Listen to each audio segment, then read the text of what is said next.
Then I am still and wait here in the silence until you come and sit a while with me. You raise me up so I can stand on mountains. You raise me up to walk on stormy seas. I am strong. Okay, so I think this will be the last class for this semester. And for this last class, we are going to continue our discussion of why sake so sweet. And I mentioned to you, actually, these are the covers of the book. In the middle, we have the cover of the film, of the movie, okay? And I believe you did watch the movie. Did you watch the movie? Yes or no? No? Not yet. Okay, at least if you watch the movie, you understand the story, the plot, okay? So for this, I would start with the author once again. This is Jean Rhys, okay? Jean Rhys. Actually, she was born in Dominica. In Chinese, Dominica. Dominica. Later, I'm going to show you the map of Central America, okay? In Dominica. And she spent her childhood, of course, in Dominica. And later, she moved to England to receive her education. But she herself was a Creole. A Creole means a mixture of the Western white male with local woman, okay? So you said, her father was a Welsh doctor. Welsh came from Wales, okay? A Welsh doctor. And her mother, a Creole. So we could say she belonged to the second generation of the Creole, okay, the Creole. So she herself was a Creole. That was the reason why in England, when she was receiving her education, she was asked to read Jane Eyre. As I said, Jane Eyre has remained a classic in English literature. So all the children in England would be required to read Jane Eyre. And when she came upon Jane Eyre, she was shocked and surprised because she thought the woman in the attic was ill-treated, was prejudiced, because the woman in the attic was also a Creole. Okay, also a Creole. So he came to realize Antoinette herself was a Creole. Okay? So, her father was a Welsh doctor and her mother a Creole. That is a white West Indian. A Creole, a white West Indian, a mixture between a white male and a local female. And from the age of 16, she was mainly resident in England, where she was sent for her education, okay? And later on, we know that she is best known today for her Why Sake So Sweet, okay? Written as a prequel. Prequel means forerunner, before, okay? To Charlotte Bronte's Jane Eyre, because in Charlotte Bronte's Jane Eyre, the mad woman in the attic was described. But at that time, this mad woman in the attic was already a wife, okay? But in Why Sake So Sweet, she was a young girl. And then later on, she got married, right? And not long after that, she was forced to move along with the husband back to England. And there, she was locked in the attic. So this is called prequel, okay, before, okay, to Charlotte Bronte's Jane Eyre. And in 1978, okay, 1 year before she died, she was awarded with a merit of order or merit, okay, 爵士之类的, okay, we call Commander of the Order of the British Empire for her writing. Because of her writing, she was awarded with the so-called Order of Merit. Okay, that is an honor, a big honor. In other words, today we could say she was knighted, like a knighthood. Okay, like a knighthood. Could you follow me? Like like Indonesia could be awarded by the king. Okay, this what happened to her. This is about the author. Okay, Jean Rhys. And the book, a little bit about the book. Okay, it has been regarded as a feminist. You know the key term of feminists. 女性主义的作品. A feminist means a book that focus on women, okay, or dealing with issues related to women. This is called a feminist text. So why you can read Why Sake So See as a feminist text, a text about Antoinette, or you can read the book as an anti-colonial book, anti-colonial. In other words, a book attacking the British Empire, the book attacking, you know, colonization. Okay, and obviously you came to realize the book was in response to Charlotte Bronte's Jane Eyre. Okay, Jane Eyre was written in the year 1847, whereas Why Sake So See, 1966, more than 100 years later. Okay, still the two books are closely related. In other words, these give us some idea about the so-called intertextuality. This is another good example of intertextuality, because Why Sake So See is closely related to Jane Eyre. They have very close relationship. Okay, this is called intertextuality. And in Why Sake So See, actually, Mr. Rochester's marriage with Antoinette was described in detail. Okay, was described in detail. And last week I mentioned to you Edward Said's concept called contrapuntal reading. You do the reading from two perspectives, from two different ends. This is called contrapuntal reading. Okay, contrapuntal. And now back to the key issue, the structure of the novel. And this is one of the issues you will be tested for the final exam. The novel has a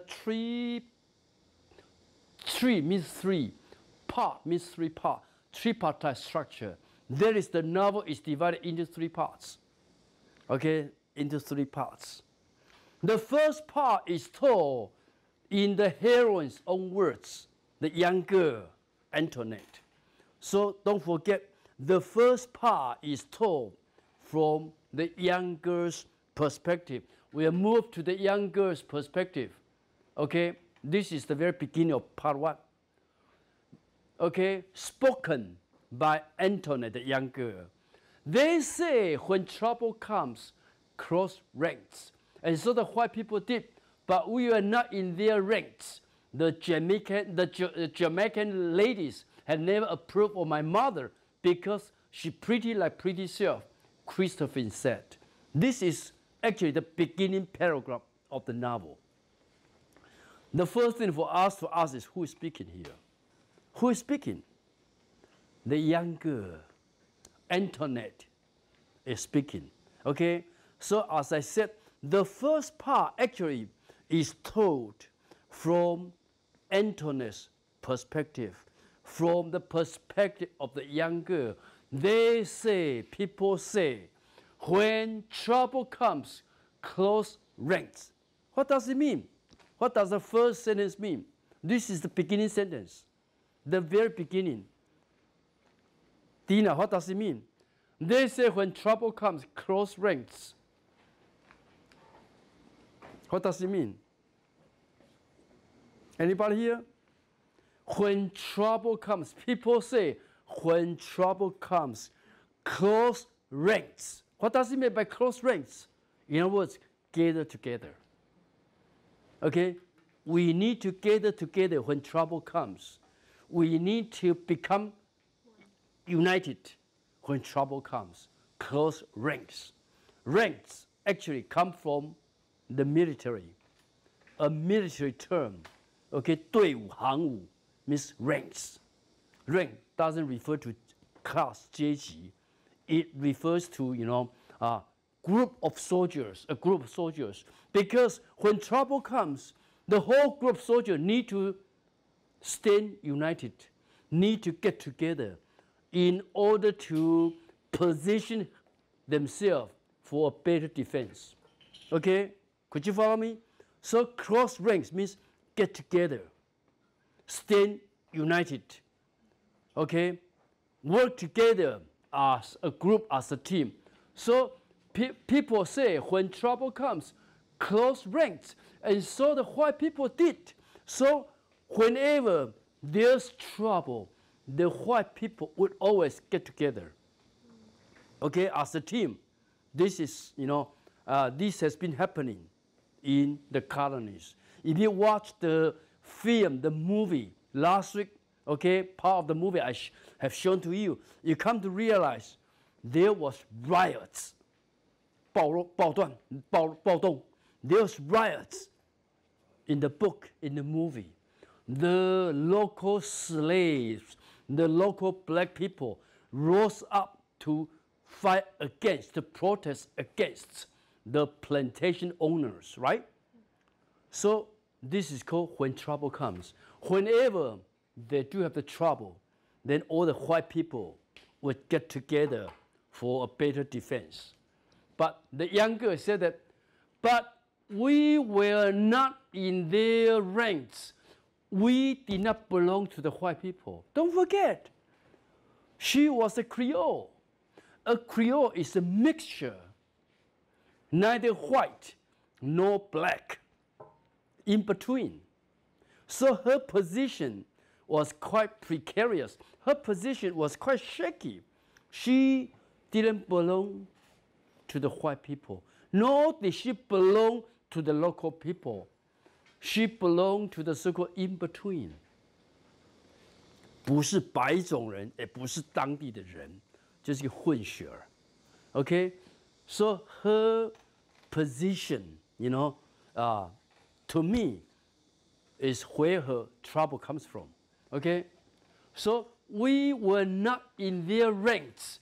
The Jamaican ladies had never approved of my mother. Don't forget, the story happened in Jamaica. All the Jamaican ladies did not like her mother because her mother came from Martinique, another small island in Central America. Later I'm going to show the map. Okay, the mother came from Martinique. And Martinique at that time was the French colony. The mother spoke French. That's the reason why the girl was named Antoinette. Antoinette actually is French. Okay, it's French. The mother came from French colony, whereas Jamaica at that time was colonized by the British. So the rivalry, the competition between the French Empire and the British Empire. Could you follow me? That's the reason why the Jamaican ladies had never approved of the mother. And the girl tried to make a good excuse.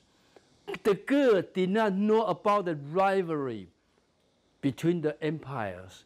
So the girl thought, how come the Jamaican ladies did not like my mother just because my mother was too pretty, too beautiful? Okay, so because she pretty like pretty self. Christophine said, Christophine is another character we are going to discuss later. Christophine actually is Antoinette's nanny, Naima, nanny. And she in the novel actually represent the local spirit. She always stands up to fight against the white people. Okay, Christophine. So Christophine is quite symbolic. She is very symbolic. She represents the local rebellious spirit. In other words, she stands for the spirit of rebellion. 反叛, okay? The rebellion of the local people against the British Empire.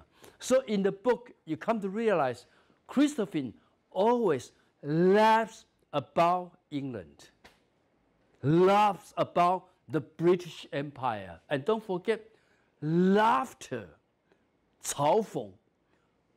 Laughter itself could be used as a weapon against the empire. Could you follow me?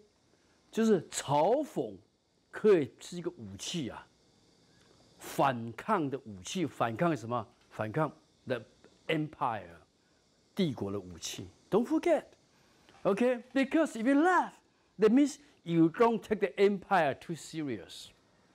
The empire tries to be very serious, but you just laugh at the empire. That means I don't take you too serious. So laughter could be used as a good weapon to fight against the empire, to fight against, imperialism. Don't forget, even in Jane Eyre, when the wife was locked in the attic, the woman, Bertha, in Jane Eyre, always bursts into laughter in the midnight.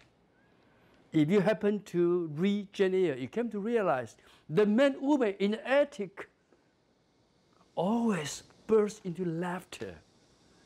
She laughed all the time in the midnight, and laughter should be interpreted as a weapon, as a way to laugh at the empire, to make fun of the empire, 取笑 the empire.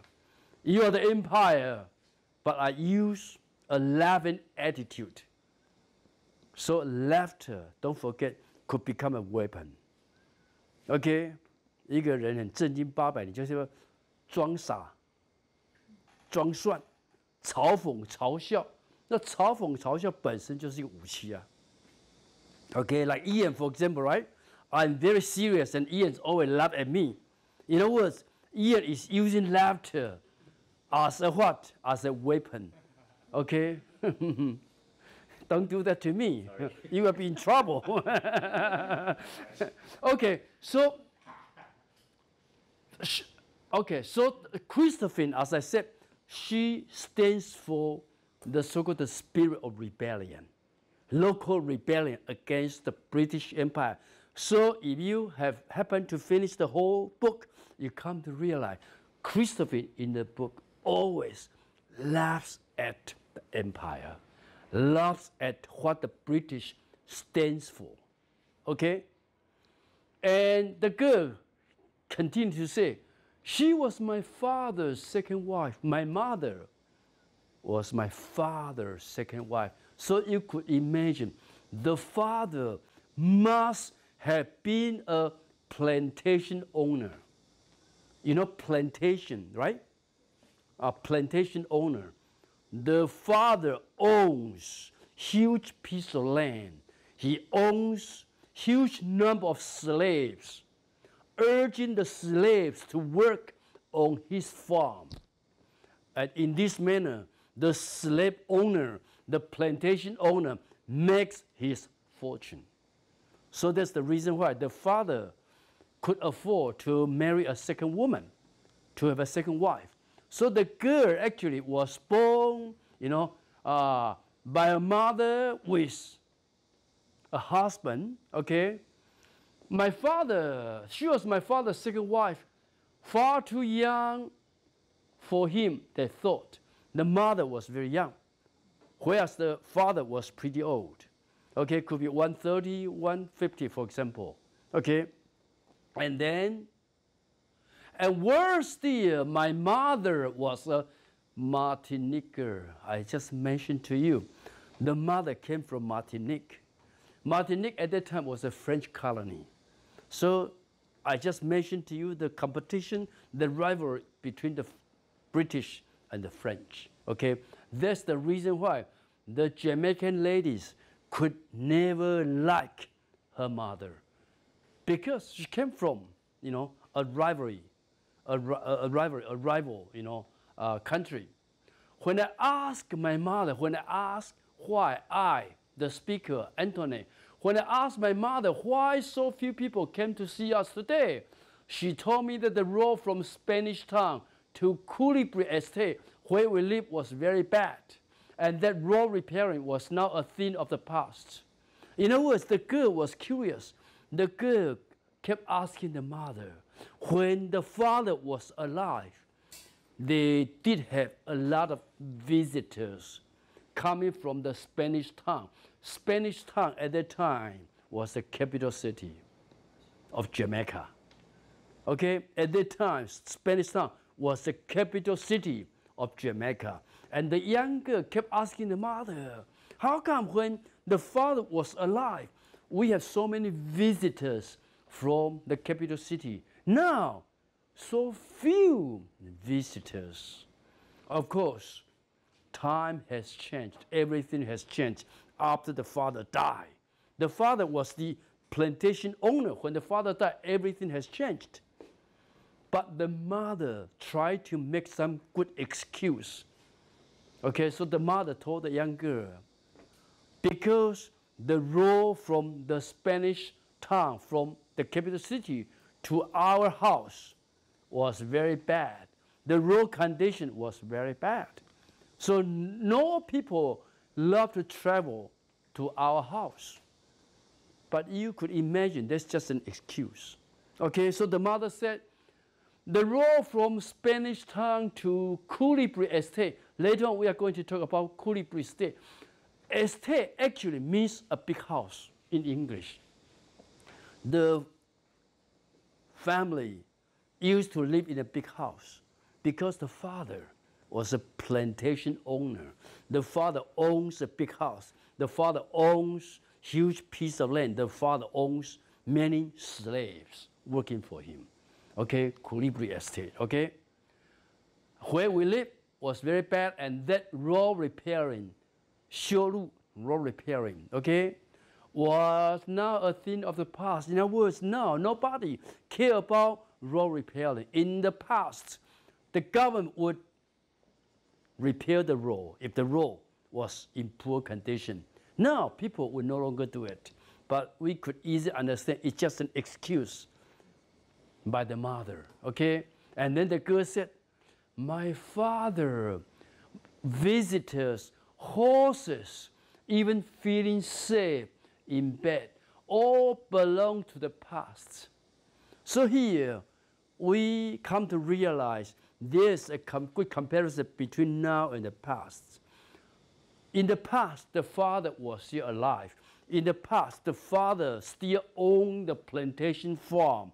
The father still owned many slaves working for him. So the girl felt quite safe because the father was alive. And the girl felt that a lot of visitors coming to visit the house. But the father now died. The father was gone. So the girl came to realize life to her was no longer safe. So in the video, in the film, we watched the local slave set fire to burn their house. So the house, Colibri Estate, was burned. You remember that in the film? Could you follow me? So this is the girl speaking.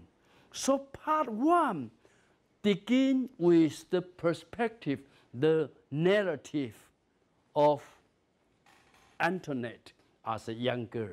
Okay, so if we back to the overall structure, just give you some idea.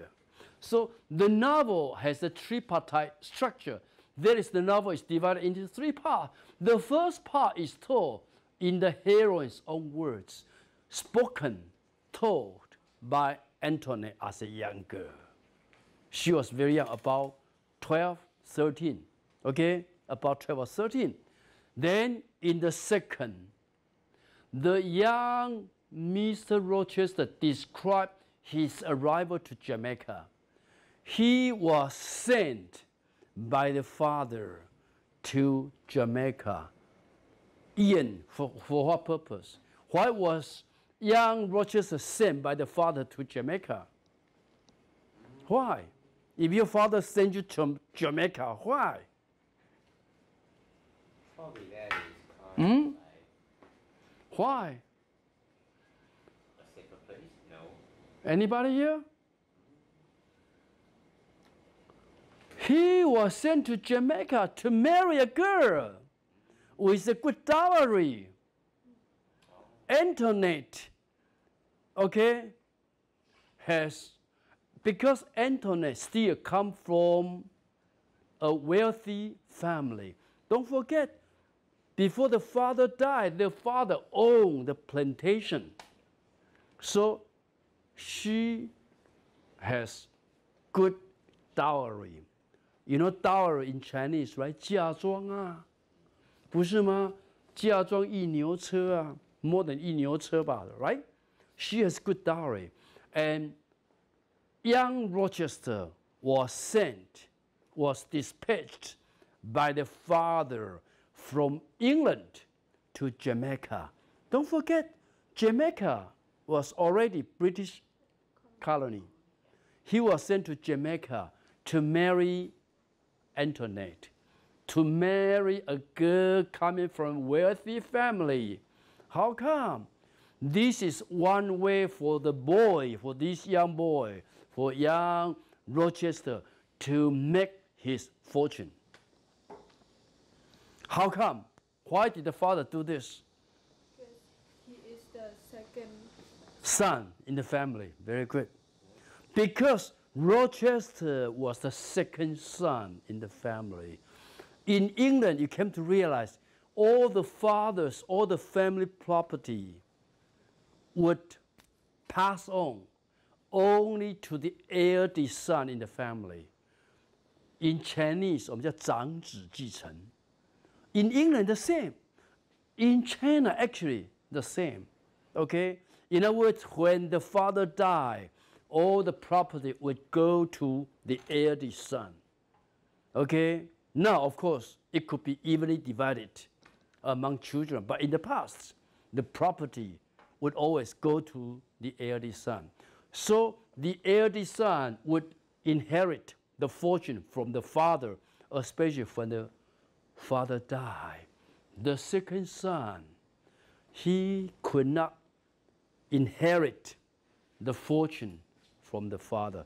So usually what happened to the second son? So if you happen to be the second son in an English family,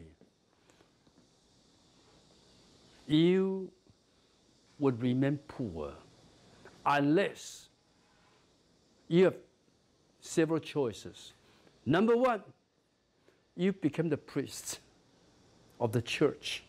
So always remember, the priest of the church would never be the eldest son, because the eldest son was supposed to inherit the fortune from the family, okay, became the priest. Or you went to the army, okay, you went to the army.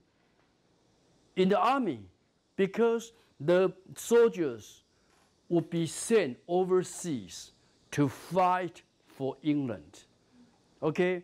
And in this way, the soldiers could make money, could make a fortune.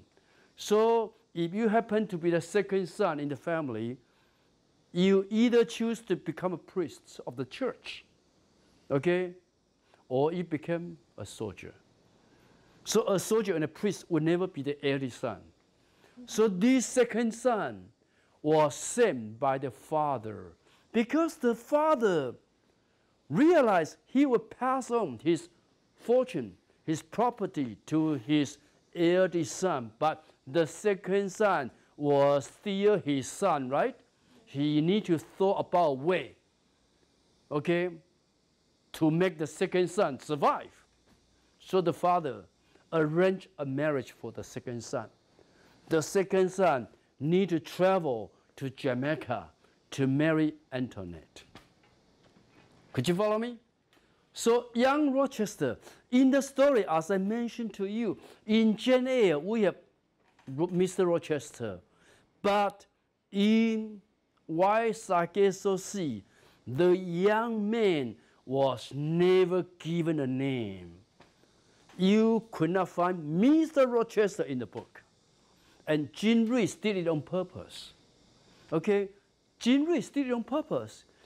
She did not want you to recognize immediately the young man was Mr. Rochester. Actually, Jean Rhys, from our understanding of the book, Jean Rhys also took pity. She felt sympathy for Mr. Rochester. Actually, Mr. Rochester, marriage was arranged by the father, not his own choice.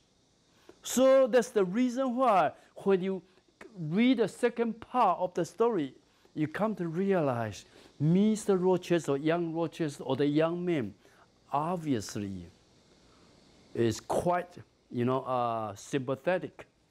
Okay, we feel strong pity for him because the marriage was arranged by the father, not his own choice. Imagine Ian, a Taiwanese promising young man, have to go to Africa, okay, to marry a princess in Africa. For what? For dowry. Okay. You love to do that? Okay. So, Ian has quite a different attitude. Unlike the young man in Why Sake So Sea, Ian loved to do that. Okay? And so, he described his arrival and in the West Indies, his marriage with Antoinette, and then his disastrous sequel. What happened to the marriage? Turned out to be a disaster. Okay? So that's the reason why. If you are very careful in reading the book, you come to realize, actually, young Rochester almost shot himself to death.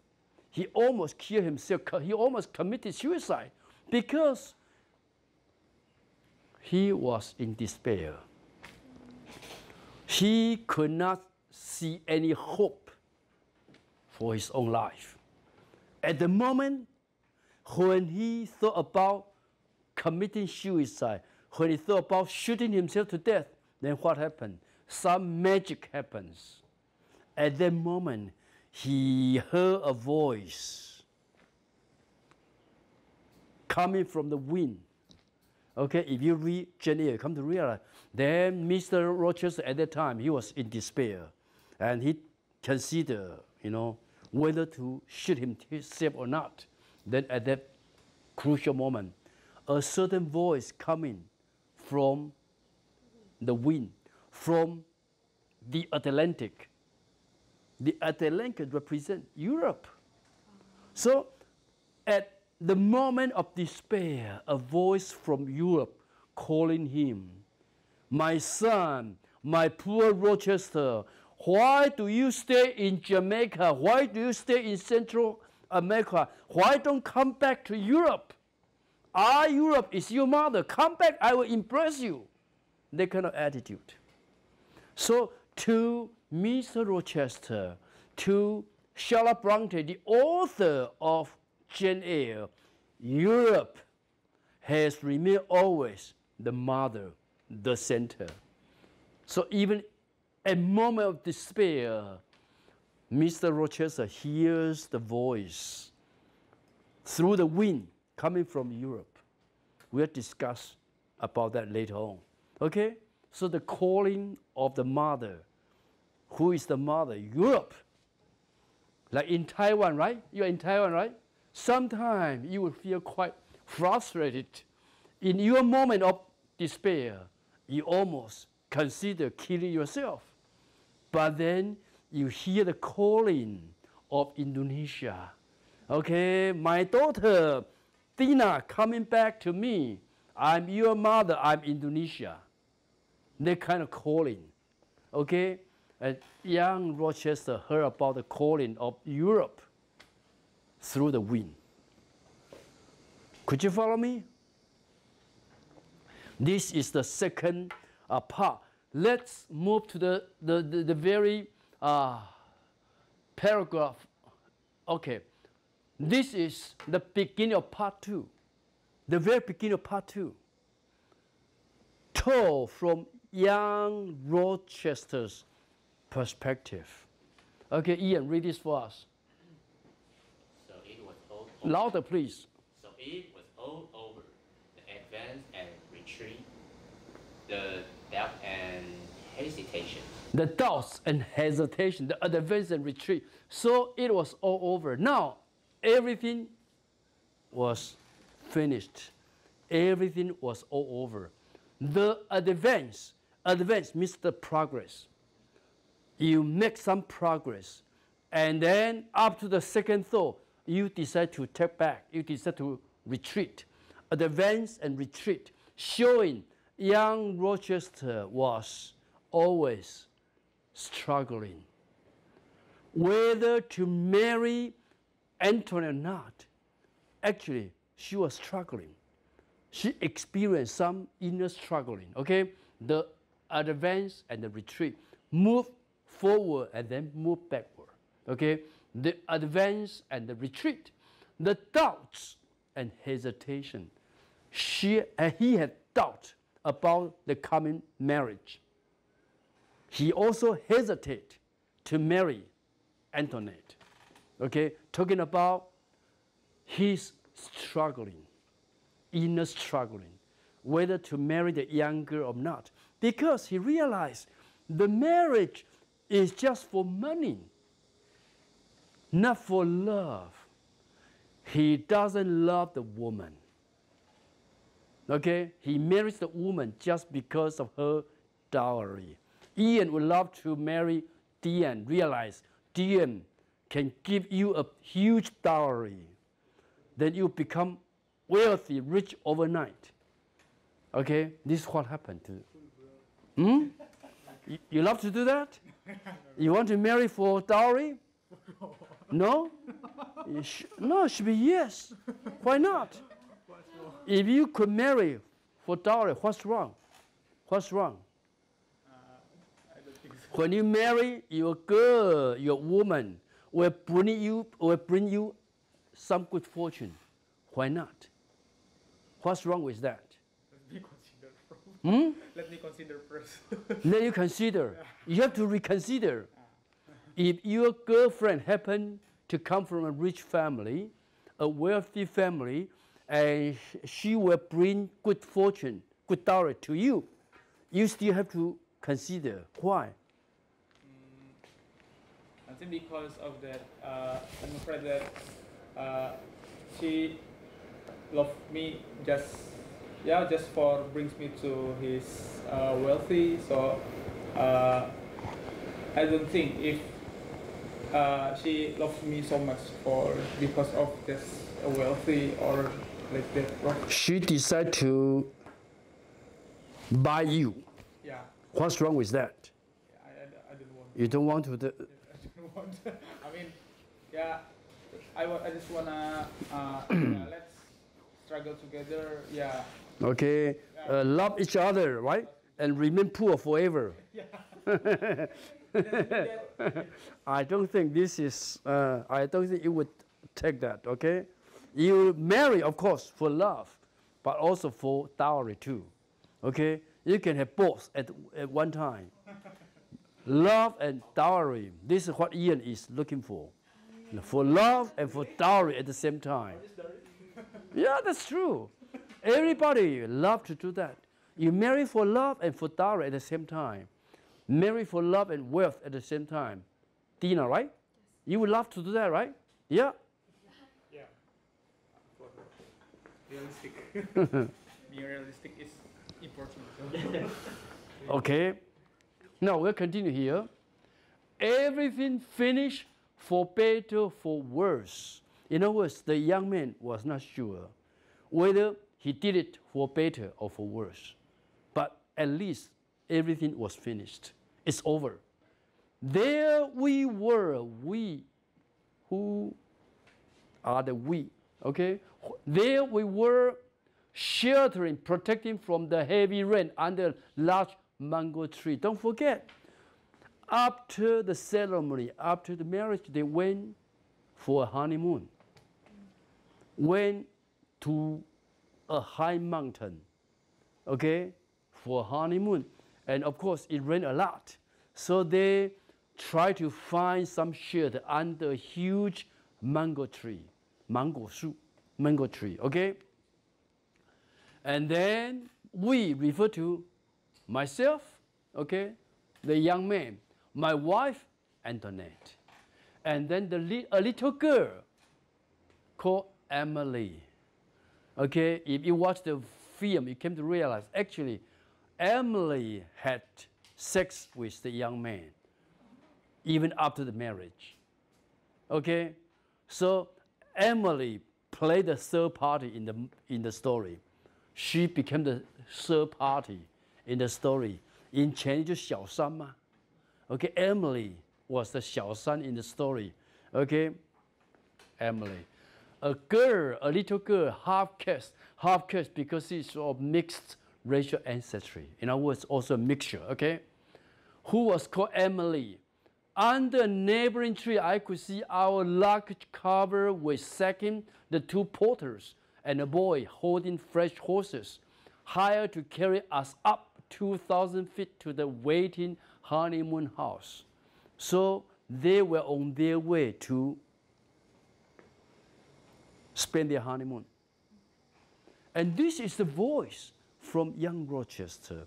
And from his voice, we came to realize actually young Rochester was struggling, okay, with his marriage.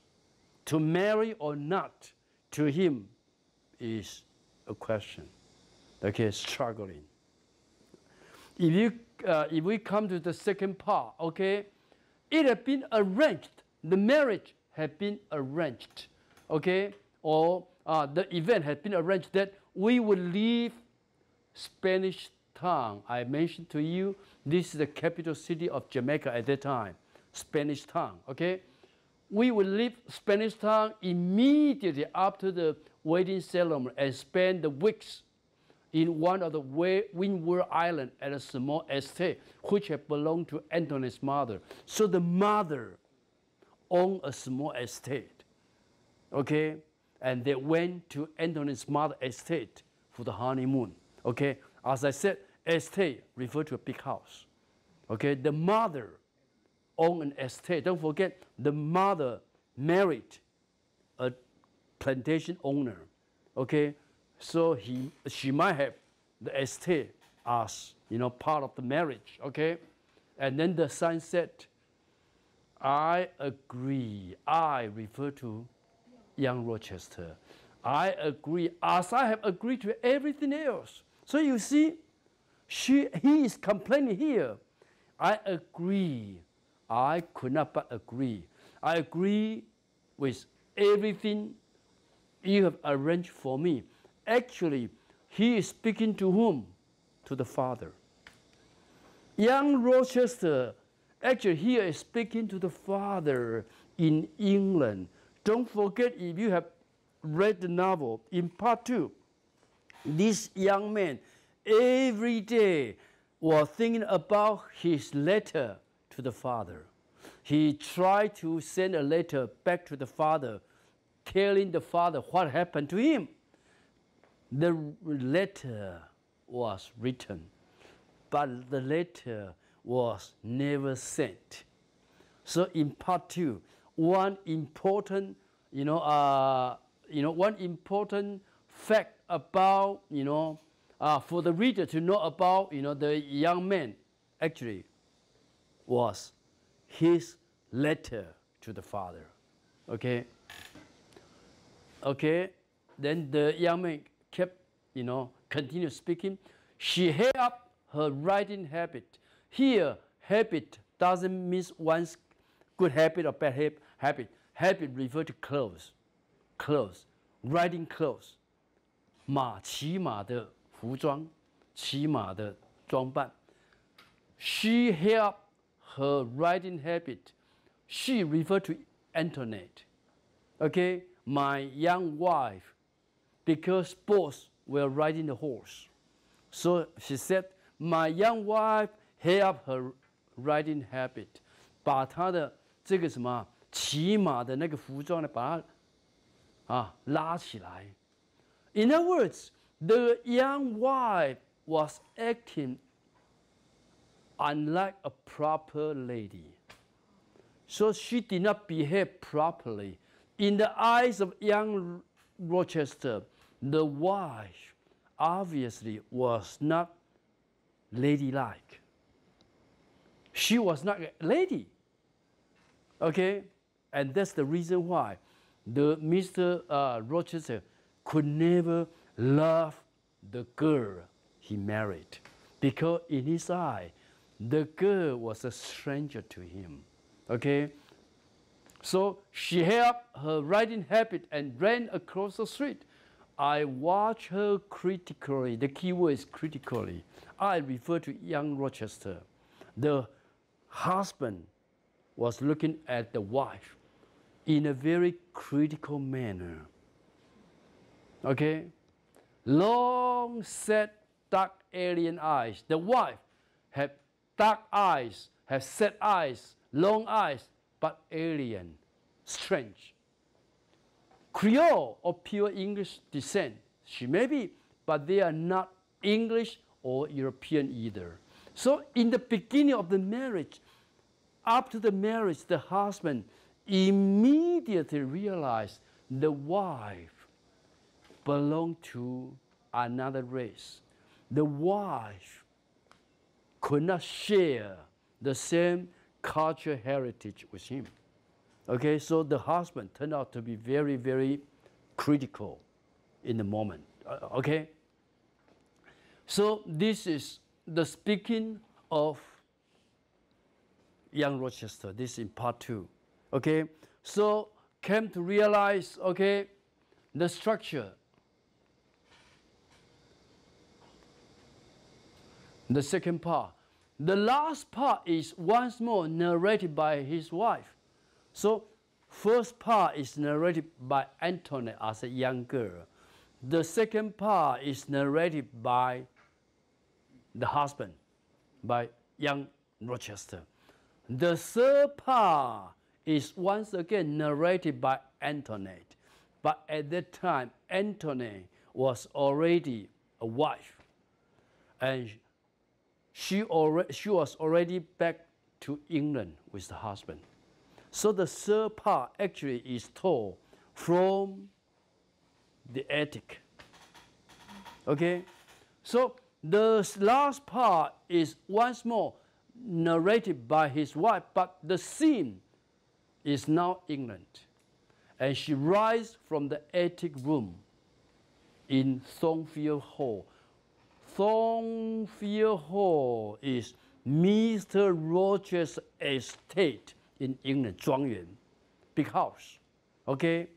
You might wonder how come young Rochester could inherit Thornfield Hall, could inherit the estate. How come he could inherit the estate? I said to you, the estate, the family property, always pass on to the eldest son. He was the second son. How come he could inherit 继承啊, the property? How come? Anybody here? Believe me, Thornfield Hall actually was the estate of the family. Okay? Now, the estate was inherited by Mr. Rochester. But I told you, in England, always the eldest son could inherit the property, not the second son. My question to you is, how come Mr. Rochester, back in England, he could inherit the property. Yes? The end. Why? Anybody here? Why? You could imagine the father might have died, right? Because the father died, the family property need to pass on to the second generation.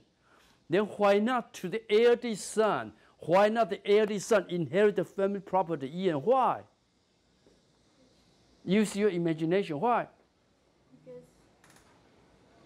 he already got married. He got married? He got married. He had dowry from Antoinette. But still, he could not inherit the family property. He had dowry, yes. He could buy another estate, no problem. But don't forget, Thornfield Hall was the family estate. For the gift. A gift from the father? How could it be possible?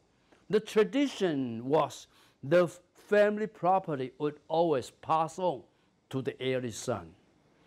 So use your imagination. How come Mr. Rochester could inherit the family property? How come? His elder brother died. Yes, this one possibility. The elder brother died.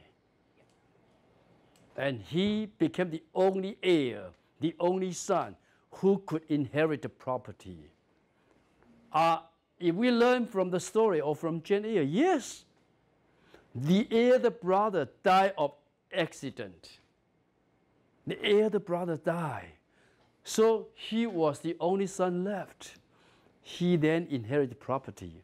So, young Rochester actually was put in a very, very sad, position.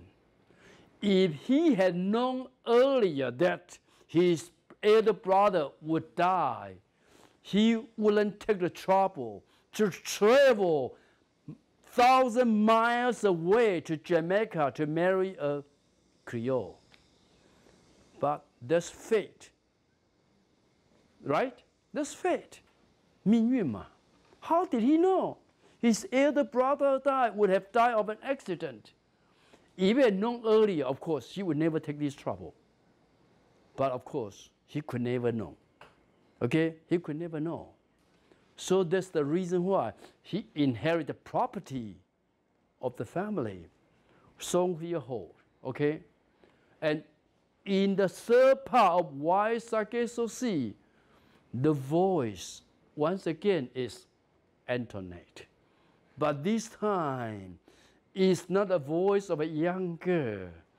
It's a voice of the mad woman in the attic. So let me just show you the third part, okay? The ending here, okay? Okay, this is the beginning of part 3. The very beginning of part 3, if you happen to read the novel, this is the beginning of part 3. In this room, I wake early. This I is whom? Antoinette, the wife. Not Antoinette, the girl, okay? She was already married, and she returned back to England along with the husband, okay, with Mr. Rochester. So in this room, I wake early. Don't forget, it's the present tense. 用现在式哦. It's the present tense, okay? I wake early and lie shivering, okay? Lie in bed, shaking, okay? Shaking, 发抖, shivering. Why? For it's very cold, and she doesn't get enough covering for her body, okay? Lie shivering, for it is very cold. At last, Grace Poole, another important character in the novel, Grace Poole actually is the woman assigned to take care of, Antoinette. At last, Grace Poole, the woman who looks up to me, okay, lights a fire with paper and sticks and lumps of coal, okay? 点火. Because it could be too cold, okay? She lights a fire. In the end, the fire flame shut up, and there are beautiful. I get out of bed and go close to watch them and to wonder why I've been brought here. This is her very first question. She has been wondering how come I've been locked in this attic. Okay? So this is the woman speaking from the attic about her condition. So if you read the novel careful enough, you come to realize that in these three parts, for each part, you hear a different voice.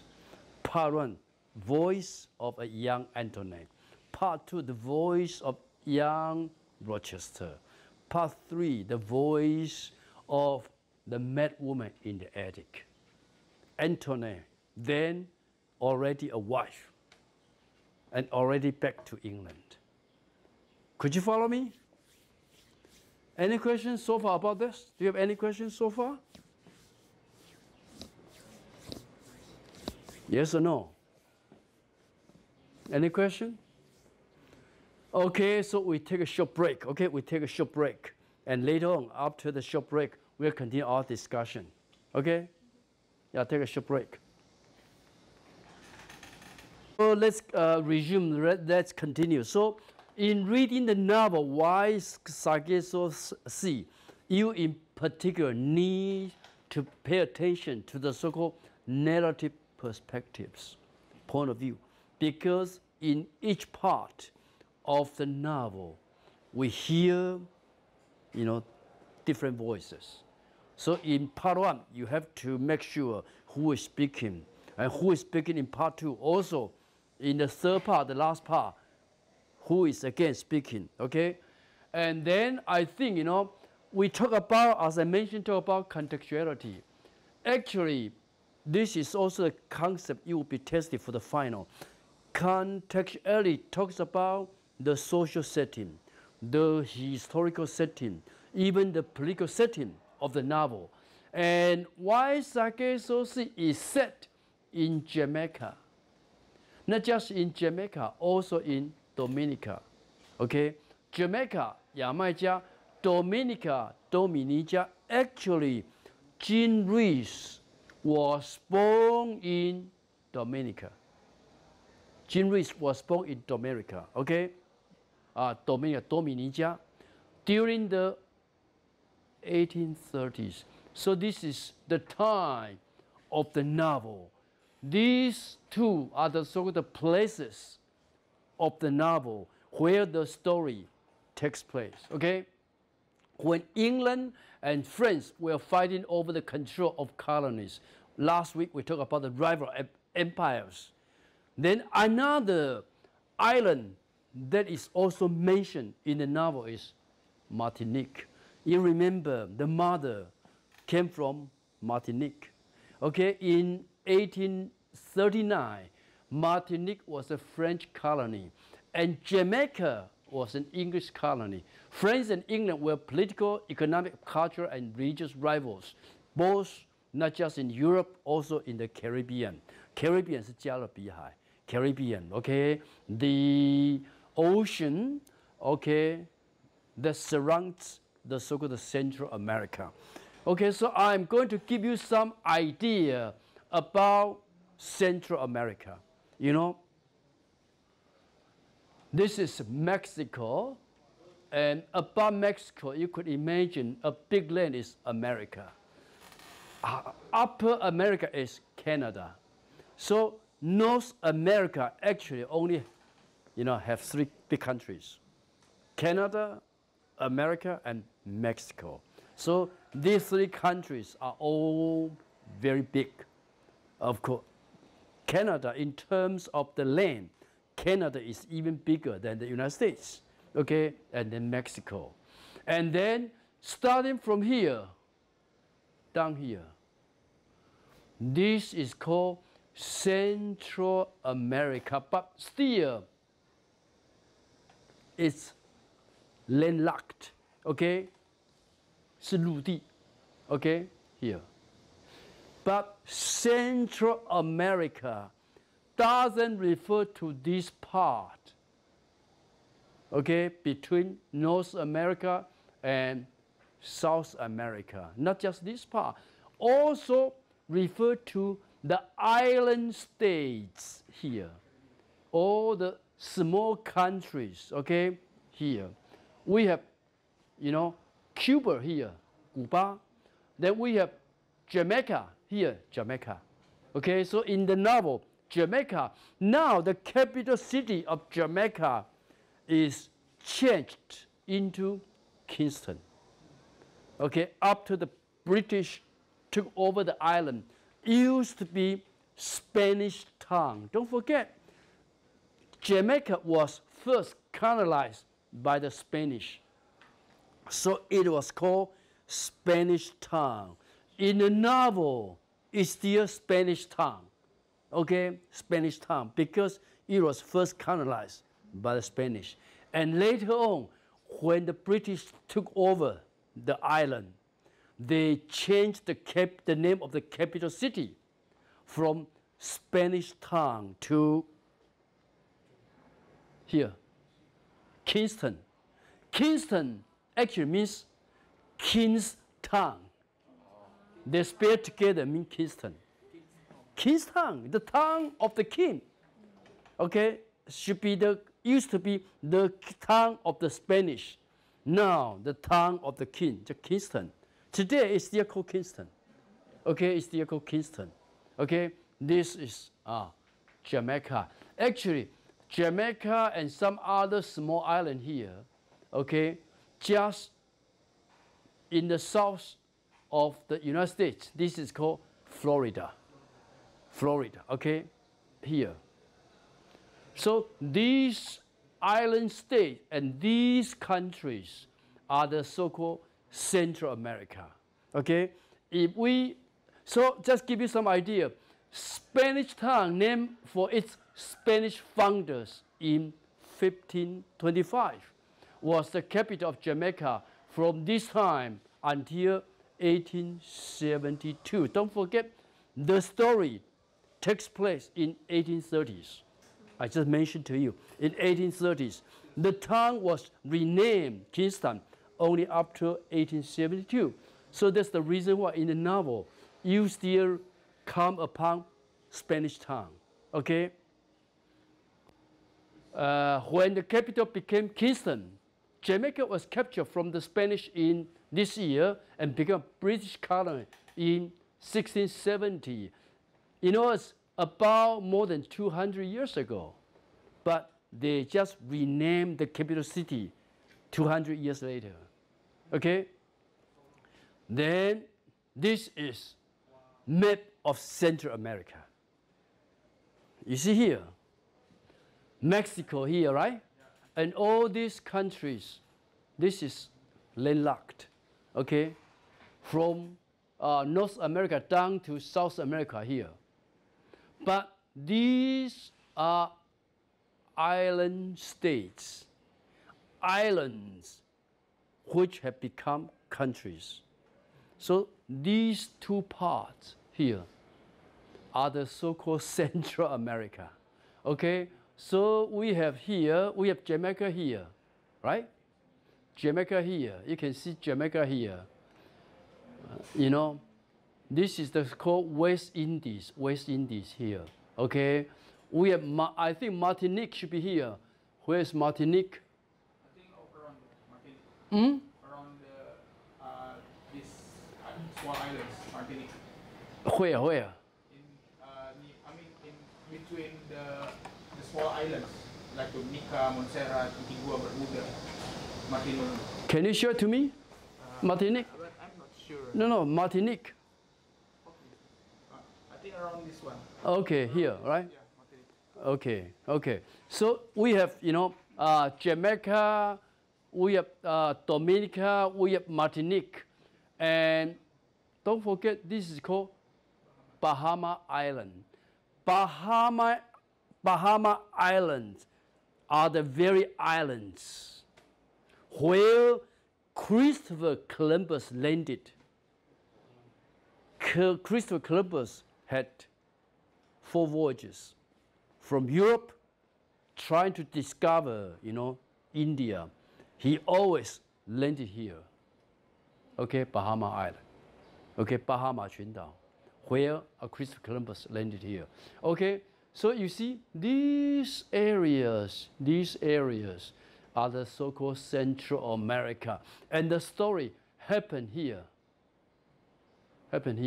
Between here and somewhere, okay? Martinique. Could you follow me? Okay, and from here all the way down, you can reach Europe. Europe is here. This is the Atlantic Ocean, okay? Here. And you know, Panama here, Panama. Now they built a canal, Panama 运河. So now ship can go from the Atlantic to Pacific through this Panama. See Panama 运河嘛, from here. Okay, so you see, this is the map of North America, Central America, and South America. Give you some idea. Okay, probably you have no idea about Central America because to us it's too far away. We all only know about the United States.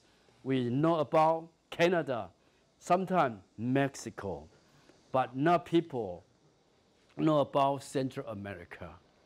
Okay, especially the geographical location. Could you follow me? So it happened here. Okay.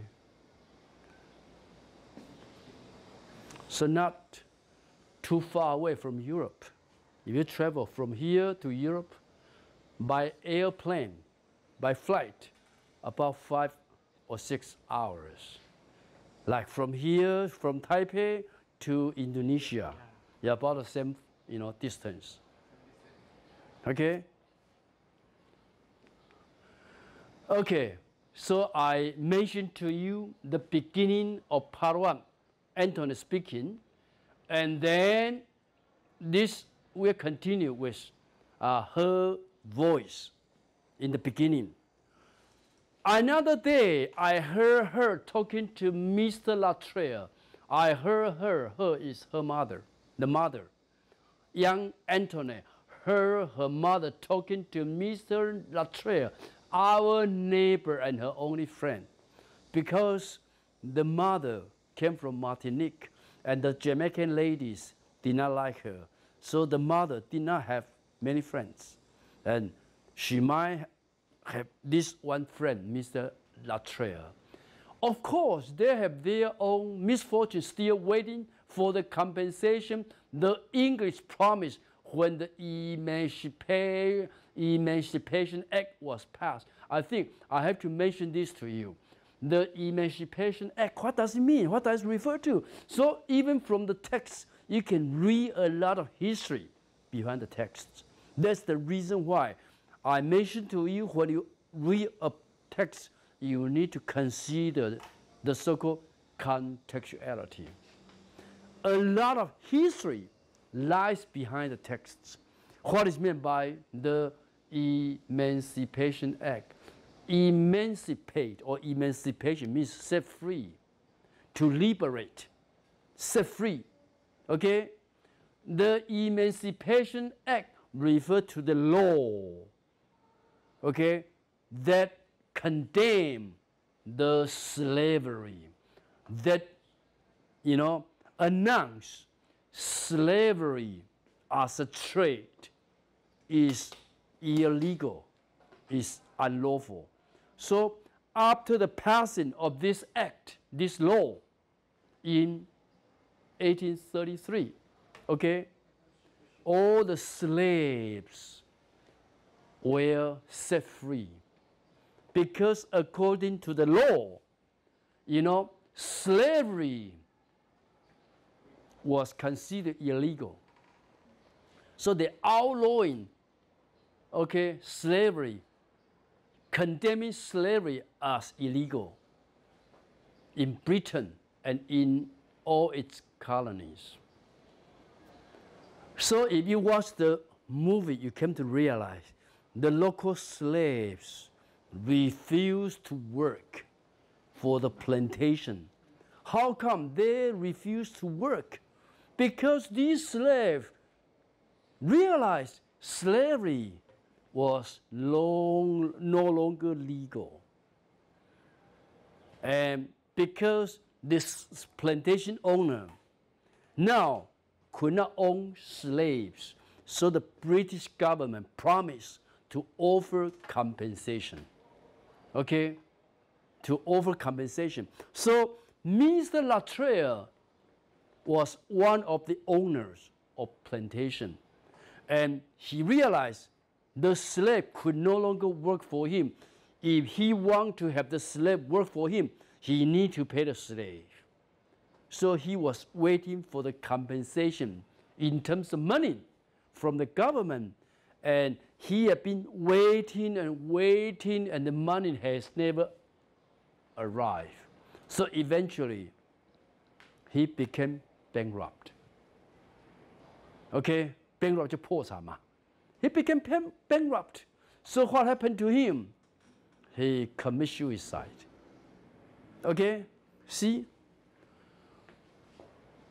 How could my mother know that Mr. Latreille would be the first who grew tired of waiting? In other words, he could no longer wait. One calm evening, he shot his dog. Okay? He shot the dog first because he decided to kill himself.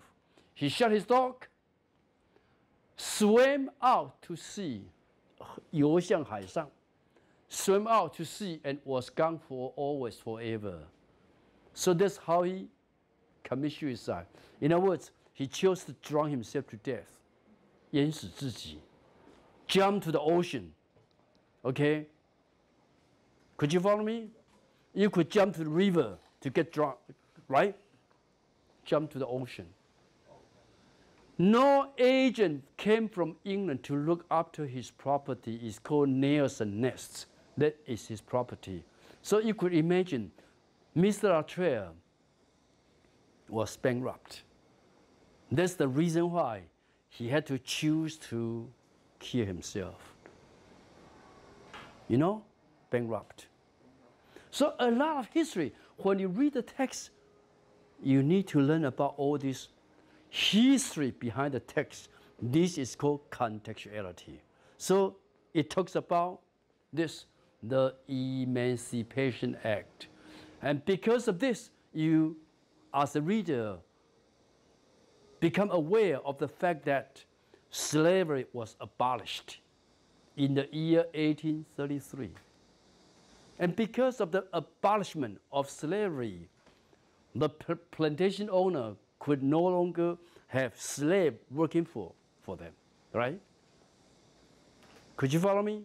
Okay. Then we'll continue. Okay. So that's the beginning of part 1, and we just finished the beginning of part 2. This is the voice of young Rochester. But what I want to show you is the letter he keeps writing to the father. He decided to send the letter to the father. And the letter in part 2 has become a very important device for the reader to learn about the inner feeling of this young man. So this letter, you know, reveals the real condition of young Rochester. Okay? This is the beginning paragraph. Then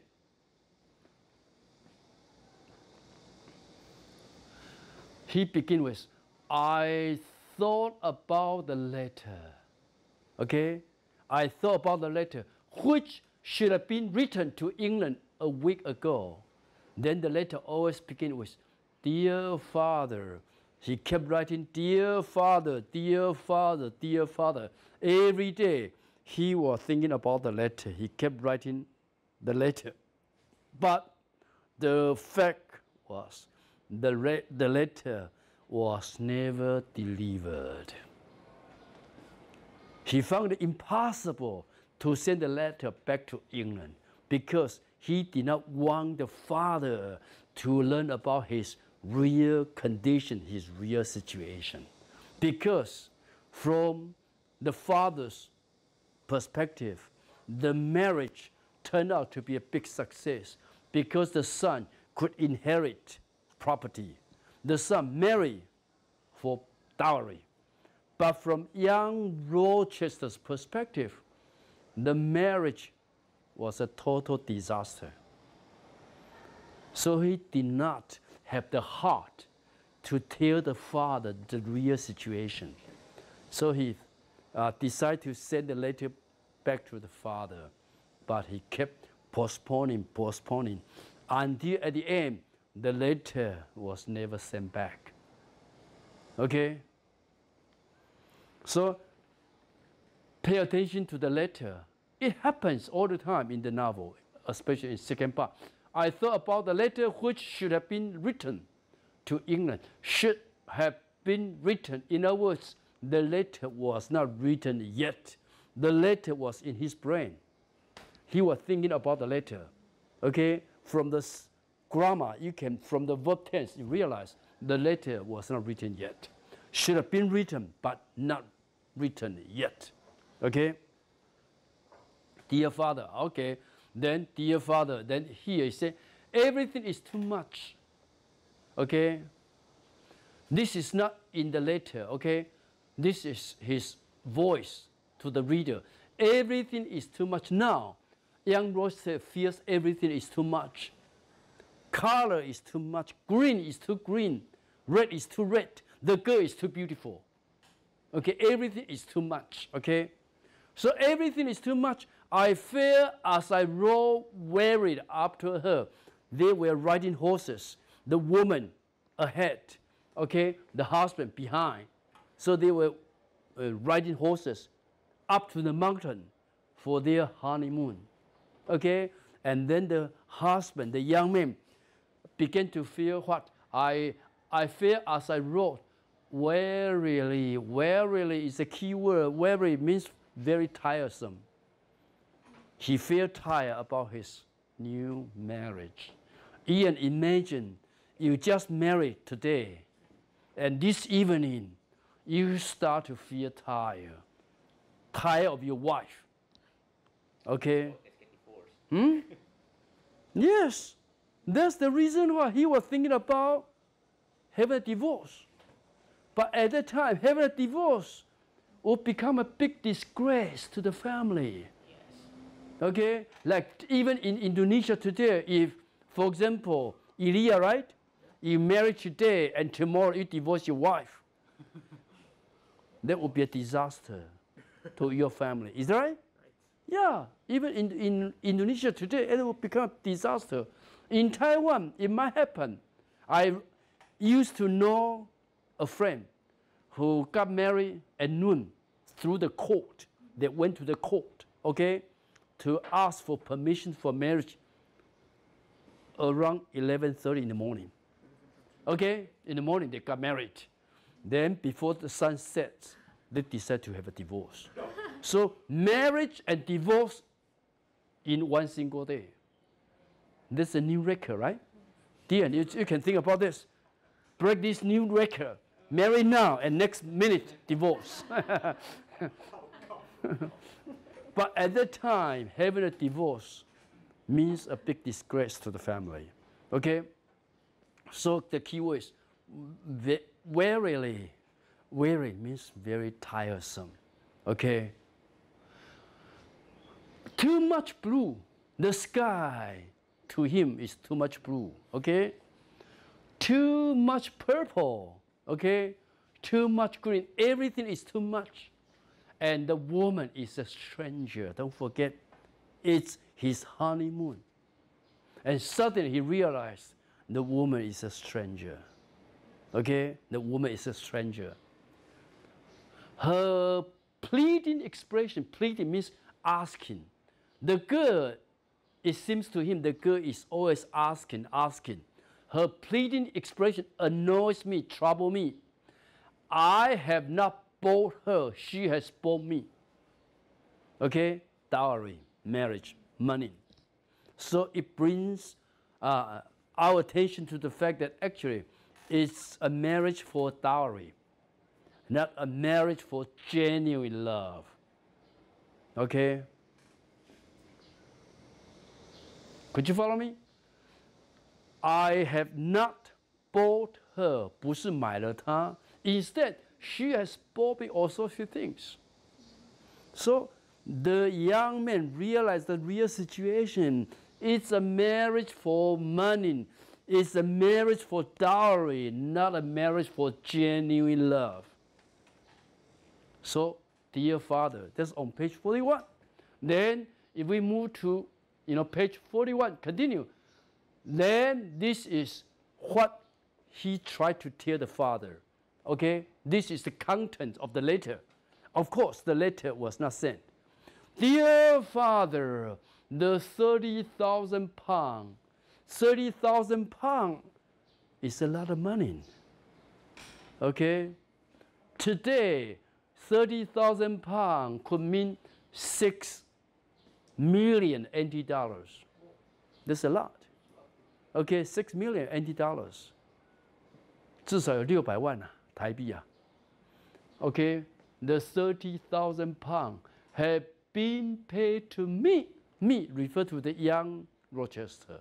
The money was paid to him the moment he got married because it's the girl's dowry. Okay? The 30,000 pounds have been paid to me without question or condition. They never asked any question. They never set any condition. That must be seen to. That must be attended to. In other words, no provision made for her. In other words, no condition made for her, because in a marriage statement, sometimes there will be provision. Provision means some statement saying if the man decide to divorce the woman, then the dowry will return back to the woman. Some kind of statement like that. This is called provision. Provision 是附带条件。And the young man is saying there was no provision. Okay? That's the reason why when the man decide to divorce the woman, or when the man think he can no longer love the woman, still all the dowry belong to him, belong to the man. The woman, Antoinette, can never ask back the dowry because no provision was made. Could you follow me? So, I have a modest competence. Now, this is key word. Modest competence. Competent means ability, but here it doesn't refer to ability. Here, competent means wealth. Fortune, 财富. Now, I'm a wealthy person, but not too wealthy. Just modest wealth. Okay? Modest 就是马马虎虎啦。我现在算有钱人，但是不是太有钱啊。That kind of person. I have a modest competence now. I will never be a disgrace to you, disgrace. If the son remains poor, the son might become a disgrace to the father. Now, I'm no longer a disgrace to you or to my dear brother, the son you love. So the second son realized the father loves the elder son. Okay?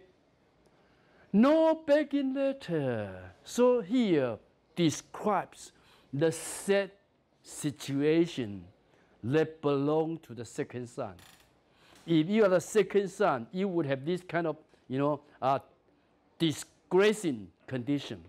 You would always write letters begging your father, begging your elder brother to give you some money. Okay?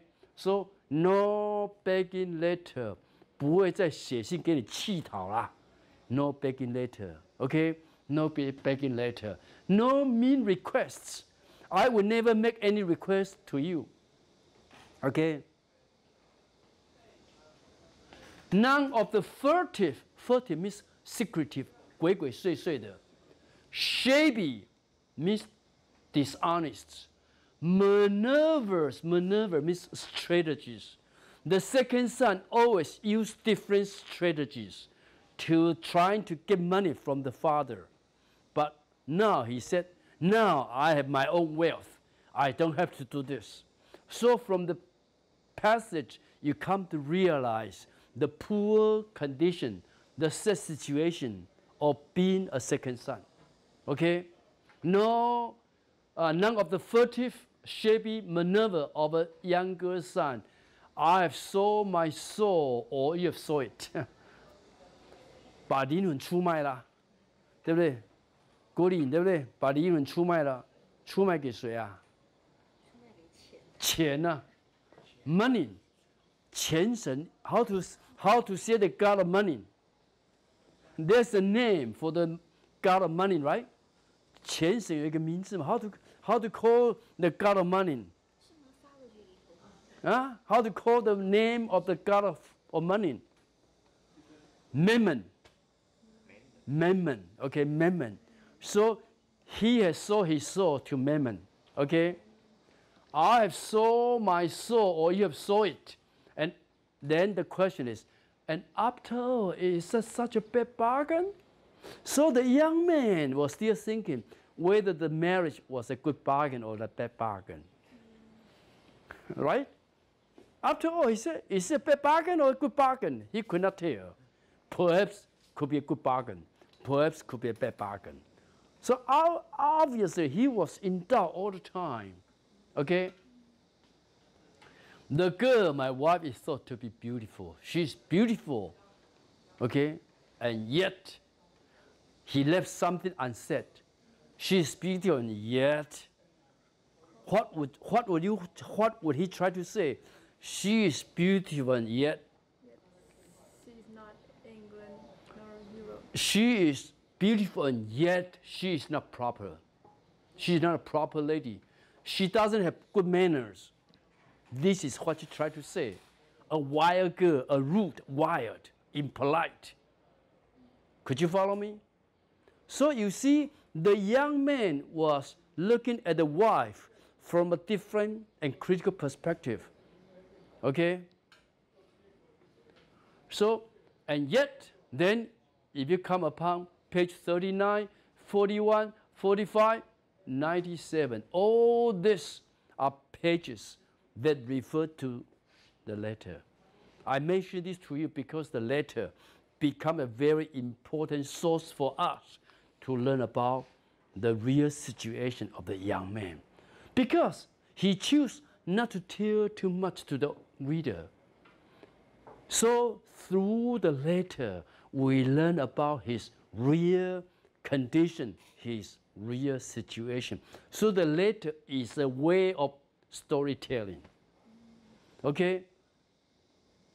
He feels quite embarrassed to tell his own story to the reader, like what happened to Etsuko in a pale view of years. She doesn't want to reveal too much about herself to the reader, so she used memory as a good excuse. Here, the young man doesn't want to say too much about his marriage for dowry, so he chooses letters to tell the father and at the same time to tell the reader. And that is the reason why I mentioned to you, when you come upon the second part of the novel, the letter becomes very important. Okay, so you see, these are the pages that have some reference to the letter. Okay, then again, dear father, then this is not part of the letter. Then he said, as for my confused impression, he felt quite confused. And he is telling the reader, dear reader, I'm quite confused about the whole situation, but I cannot tell my confused impression to my father. I cannot tell my confused impression to the reader because he doesn't want to choose to disappoint the father. Okay? As for my confused impression, they will never be written in the letter. They are blanks in my mind. Blank, the key word is blank. Emptiness. Okay? If I ask Ian, how is your relationship with your girlfriend? Ian say, they are blanks in my mind.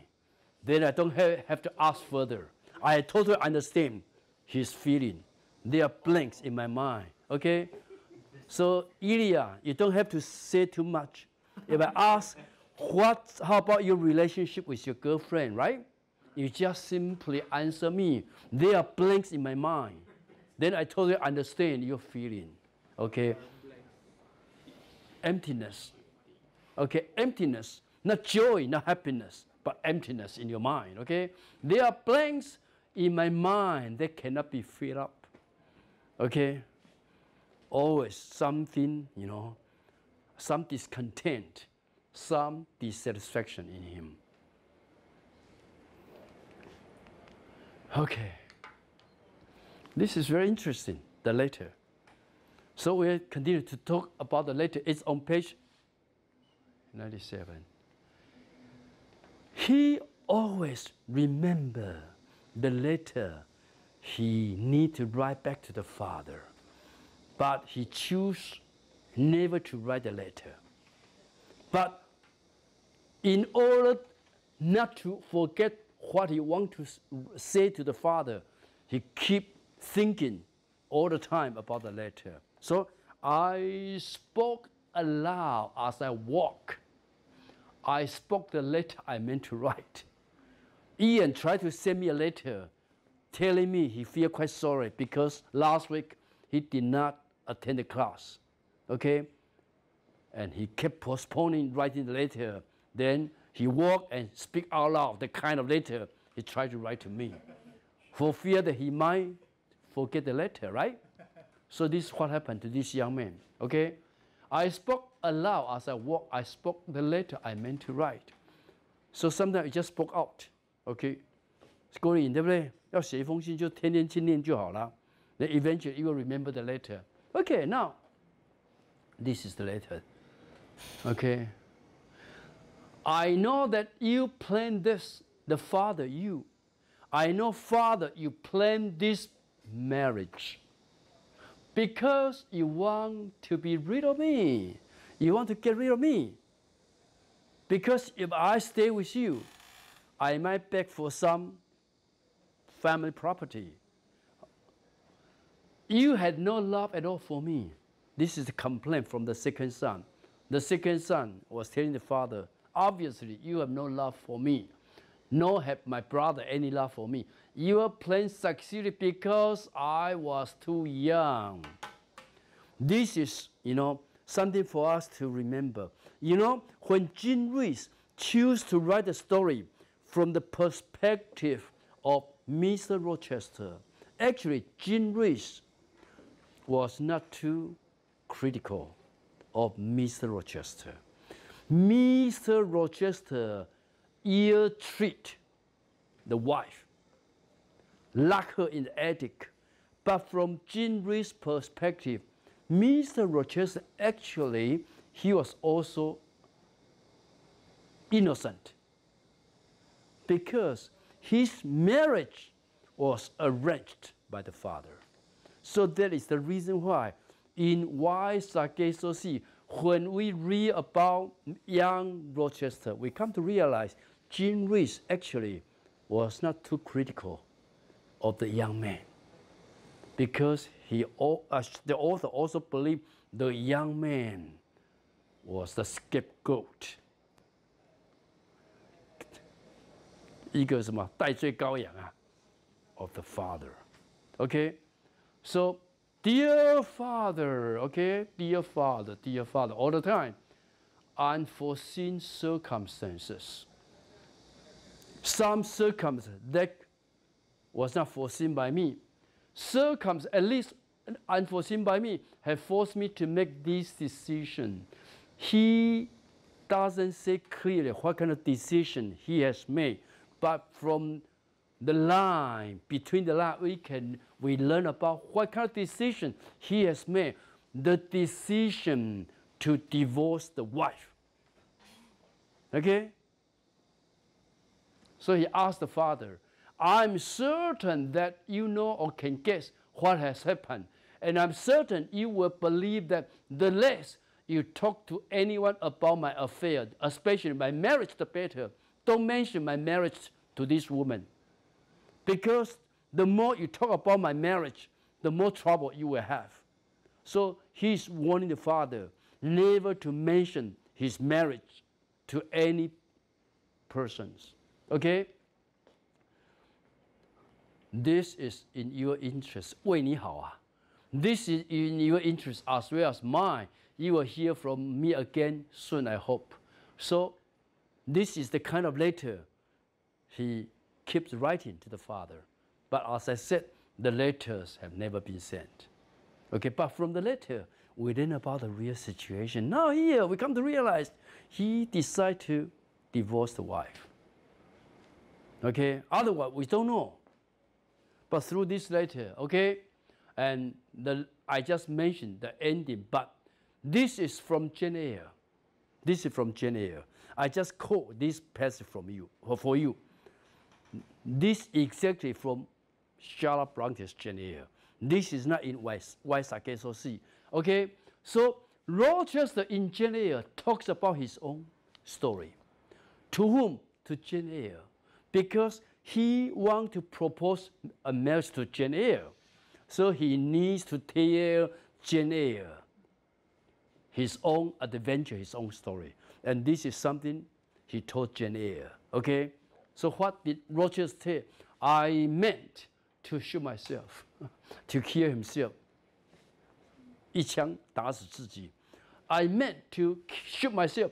I only entertained the intention for just a moment. In other words, he decided to kill himself, but the thinking of killing himself just lasts for a short moment. Because very soon, when he thought about killing himself, then a wind fresh from Europe. Okay, a wind fresh from Europe blew over the ocean and rushed through the opening casement. The storm broke, stream, thunder blazed, and the air grew pure. So at the very moment when he was about to shoot himself, then he heard a voice from the wind, a wind fresh from Europe, then the sweet wind from Europe, the Atlantic. After this, I saw hope revive in me, and I felt regeneration, rebirth possible, clear prospect open. This is how, Mr. Rochester, at his moment of despair, revived his hope. So again, you came to realize the hope comes from Europe. And this is called, colonial texts. 帝国殖民的小说啦 colonial text. The Europe is always the center, the very base of hope. Hope always comes from Europe. Despair comes from South America, Central America, right? Despair comes from the colonies. And hope always comes from Europe, the motherland. Could you follow me? So this is the text in Jane Eyre. Okay. And this is the ending, very, very interesting. The ending is very interesting. In Jane Eyre, what happened? In Jane Eyre, what happened to the mad woman in the attic? In Jane Eyre, one day, you remember the woman Grace Poole, right? Grace Poole was appointed to take care of the mad woman in the attic. One day, Grace Poole gets a bit drunk. And while, Grace Poole was drunk, the mad woman in the attic stole the key from her pocket and then opened the door and, walked out of the room. And then the mad woman in the attic, Bertha Mason in Jane Eyre, Antoinette in Why Sake So See, she set fire to the whole estate, Thornville Hall. So the whole estate finally was burned to the ground. That's what happened in Jane Eyre. So in Jane Eyre, the estate was burned down because the mad woman walked out of the attic, out of the room, and then set fire to the whole estate. Okay? But this is what was happening in Waisakeso Sea. The man who hated me was calling. The man who was hating me, you could remember this is Rochester. Mr. Rochester was calling her, calling Bertha, Bertha, Bertha, Bertha. The wind caught my hair and it streamed out like winds. It might bear me up, I thought, if I jumped to those hard stones, because the whole house was burning. So the mad woman jumped from the third or the second floor down to the ground floor, and in that manner she killed herself. The mad woman finally, killed herself by jumping to the ground. Okay, so if I jump to those hard stones, but when I look over the edge, I saw the pool at Culebri, the estate where she used to live. Tia was there. We are going to talk about Tia before we finish this class. Tia was important in the novel. So before she jumped down to the ground, okay, don't forget, the whole house was burning, and she decided to jump down to the ground. Before she jumped down to the ground, she saw Kia, not in England, but in Jamaica, in Culebri, okay?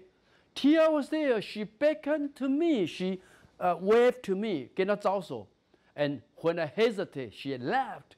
I heard her say, "You frightened? Why didn't you jump to the ground?"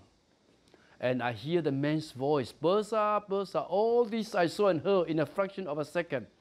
And the sky so red because the house was burning. Someone screamed, and I thought, why did I scream? I called Tia and jumped and walked. This is what happened. Okay, so in Waisakeso Sea, she jumped to the ground and walked. Why walk? Why walk? Okay, we can think about this. But who was Tia? So in Waisakeso Sea, when Bertha, Antoinette, decided to kill herself by jumping to the ground, in the last moment, whom did she see? She saw Tia. And my question is, who was Tia? Why was Tia so important to her? Who is Tia, or who was Tia? Okay, this is from the novel. Then, not so far off, I saw Tia and her mother. And I ran to Tia, for she was all that was left of my life. Tia was part of her, okay? We had eaten the same food, slept side by side, bathed in the same river. As I ran, I thought I will live with Tia and I will be like her, like Tia, okay?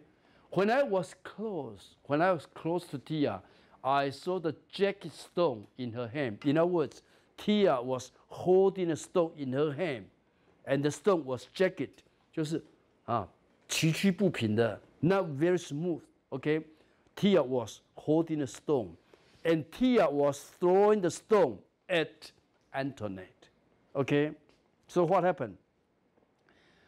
I saw the jagged stone in her hand, but I did not see her throw the stone.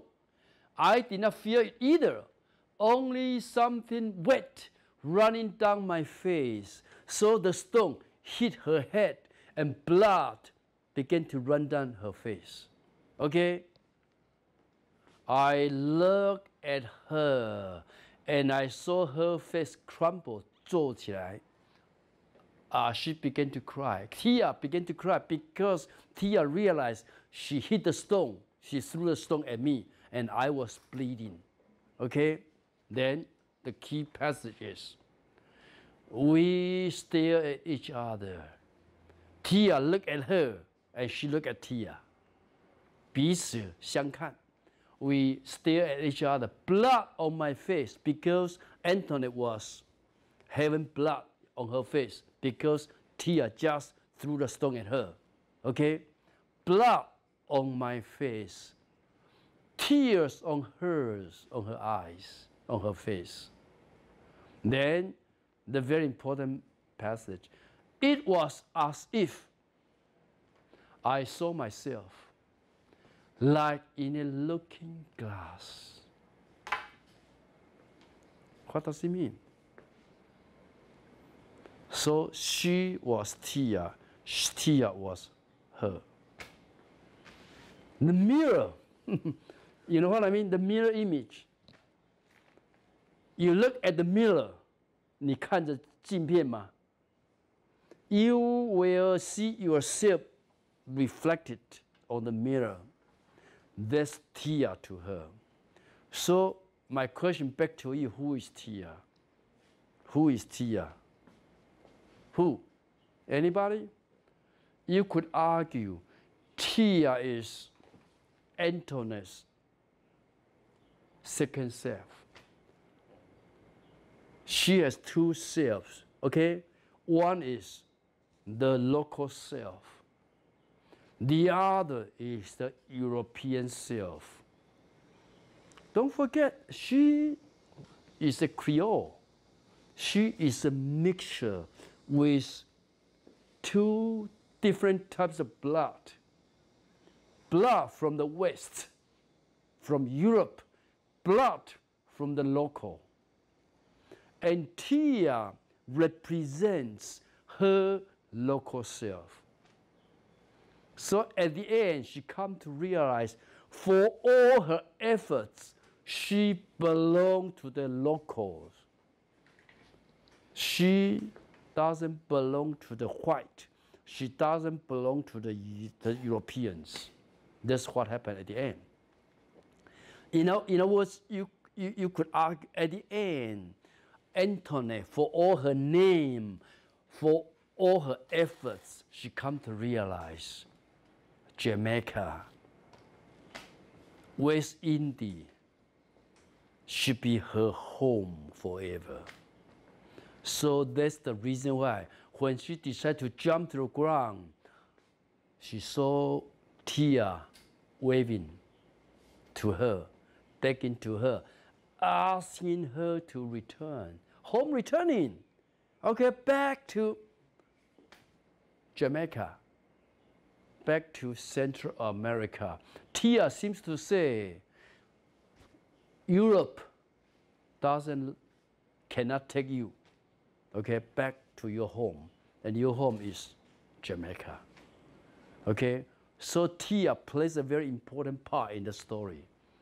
It's like, you know, Antoinette's double self.